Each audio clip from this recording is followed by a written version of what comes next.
ಯಾಕಕ್ಕ ಈಗ ಮಾಡ್ಬಿಡ್ರಿ? ಹೇಳ್ದೆ ಕೇಳ್ದೆ ಹೋದ್ರೆ ನಮ್ಗೆ ಎಷ್ಟು ಆತಂಕ ಆಗತ್ತೆ ಗೊತ್ತಾ? ಪಾಪ ಮಗು ನೀವಿಲ್ದೆ ಎಷ್ಟು ಒದ್ದಾಡ್ಬಿಟ್ಲು ಗೊತ್ತಾ? ನಾನ್ ರಾತ್ರಿ ಪೂರ್ತಿ ಎಚ್ಚರ ಇದ್ದು ಮಗುನ ನೋಡ್ಕೊಂಡಿದ್ದೀನಿ. ಬೆಳಗಿನ ಜಾವ ಮಲ್ಕೊಂಡ್ಲು.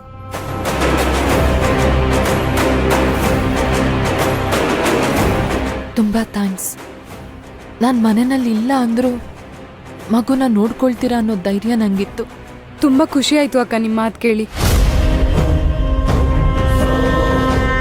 ಅದಕ್ಕೆ ಹೇಳೋದು, ಕಷ್ಟಕ್ಕೆ ರಕ್ತ ಸಂಬಂಧಗಳಿಗಿಂತ ಜೊತೆಲಿರೋರು ಜೊತೆಯಾಗಿರ್ತಾರೆ ಅಂತ.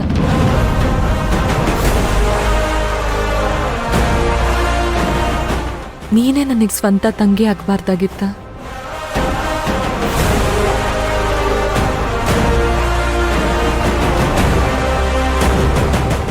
ಈಗ್ಲೂ ಇಂಥ ಮಾತೆಲ್ಲ ಬೇಕಾ ಭವಾನಿ? ಮನೆ ಬಿಟ್ಟು ಹೋಗುವಂಥದ್ದು ಏನಾಗಿತ್ತು ನಿನಗೆ?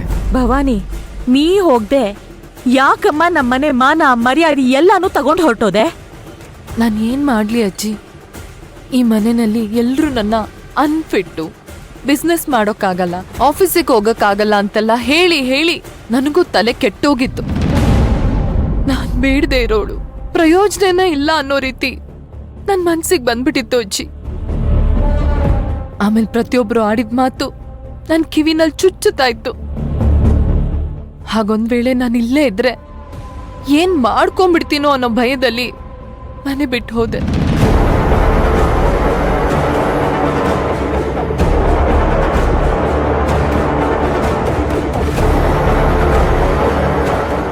ಪ್ಲೀಸ್ ಅಕ್ಕ, ಇನ್ಮೇಲೆ ಹೀಗೆಲ್ಲ ಮಾಡಬೇಡಿ.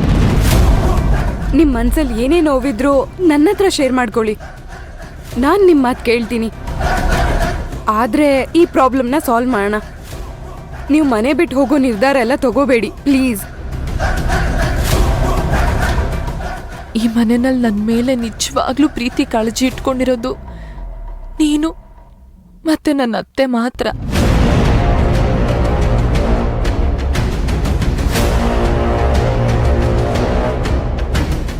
ನಂಗೆ ನೋವಾಗ್ತಿರೋದೇನಂದ್ರೆ ನನ್ನನ್ನು ನನ್ನ ಸ್ವಂತ ತಂಗಿ ಕೂಡ ನಿನ್ನಷ್ಟು ಅರ್ಥ ಮಾಡ್ಕೊಂಡಿಲ್ವಲ್ಲ ಅಂತ.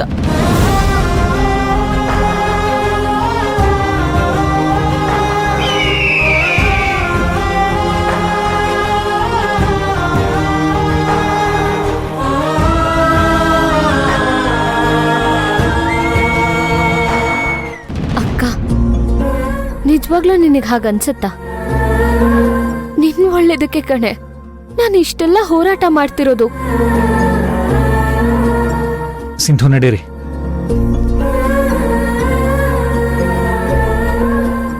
ಭವಾನಿ, ಇನ್ಮೇಲೆ ಹೀಗ್ ಮಾಡಿ ನಮ್ಮನೆ ಗೌರವನ ಹಾಳು ಮಾಡ್ಬಿಡಮ್ಮ. ಅಮ್ಮ ಈಗಷ್ಟೇ ಬಂದಿದ್ದಾಳೆ, ಮಾತೆಲ್ಲ ಸಾಕು. ಎಲ್ರೂ ಒಳಗಡೆ ನಡೀರಿ. ಅಲ್ಲಮ್ಮ ಭವಾನಿ, ಬಂದಾಯ್ತಲ್ಲ, ಈಗ ಮಾತೆಲ್ಲ ಯಾಕೆ? ಭವಾನಿ, ನೀನ್ ಒಳಗಡೆ ಹೋಗಮ್ಮ. ಸರಿ ಅತ್ತೆ.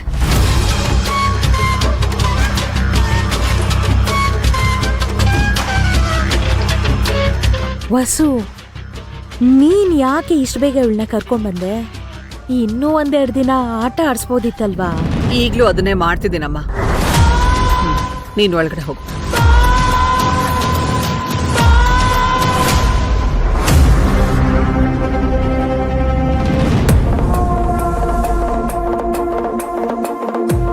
ಖುಷಿ ಆಯ್ತಾ ಮೇಡಮ್? ಅದೇ ನೀವ್ ಅನ್ಕೊಂಡಿದ್ ಕೆಲ್ಸ ಆಯ್ತು ಅಂತ ಖುಷಿ ಆಯ್ತಾ? ನಾನೇನ್ ಅನ್ಕೊಂಡಿದ್ದೆ? ಅದೇ ನಿಮ್ ಪ್ಲಾನ್ ಪ್ರಕಾರ ನನ್ನ ಅಕ್ಕನ್ನ ನಿಶಾ ಮನೆಗ್ ಕಳ್ಸಿ ಮನೆಗೆ ವಾಪಸ್ ಕರ್ಕೊಂಡ್ ಬಂದ್ರಲ್ಲ, ಅದಕ್ಕೆ.